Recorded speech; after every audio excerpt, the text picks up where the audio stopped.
Pelantikan pengurus KONI Kabupaten Badung Masa Bakti 2017-2021 dilaksanakan di ruang Kertogosana Pusat Pemerintahan Kabupaten Badung. Pengurus KONI yang baru langsung dilantik oleh Ketua KONI Bali Ketut Suwandi. Menyatunya pemimpin di Kabupaten Badung dengan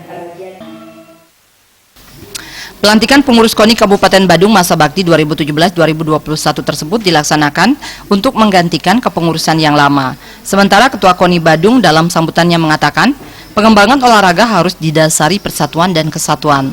Kedepan, potensi olahraga di setiap kecamatan se-Kabupaten Badung perlu dikembangkan lebih lanjut.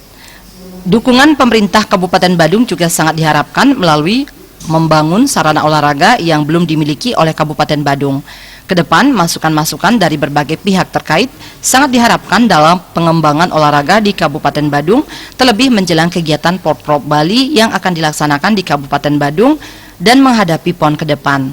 Sementara Ketua KONI Provinsi Bali dalam sambutannya mengatakan, banyak prestasi diraih Badung di bidang olahraga selama ini. Kepengurusan yang baru ini diharapkan mampu menjadikan olahraga menjadi lebih baik, terutama dalam pembinaan atlet-atlet olahraga.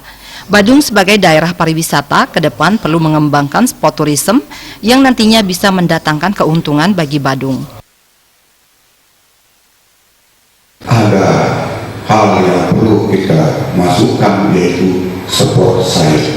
Yang terakhir, saya setuju dengan apa yang disampaikan oleh Bapak Ketua Umum tadi, bahwa Badung merupakan barometer kepariwisataan tidak hanya di Provinsi Bali tetapi di kancah nasional. Oleh karena itu, bagaimana sekarang KONI dan seluruh jajaran Pemkab di Kabupaten Badung bisa mengemas olahraga menjadi tourism.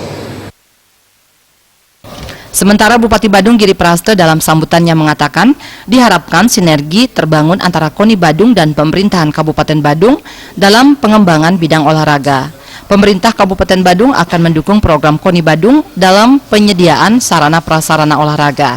Terlebih ke depan, Badung akan menjadi tuan rumah Porprov Bali, termasuk dalam mendukung sport tourism. Ke depan ini harus dilakukan lebih baik lagi. Kenapa? Pemerintah akan berjalan bagus ketika diimbangi oleh olahraga yang berprestasi. Jangan berpikir untuk di Badung ini kepuasan baru menjadi pemenang di Porprov saja. Bagi saya tidak. Itu penting, tetapi akan lebih penting lagi sportivitas dan rasa menjadi budaya. Pada kesempatan tersebut dilaksanakan penandatanganan dan penyematan PIN KONI bagi seluruh pengurus KONI Bali. Bayudi, Bali TV.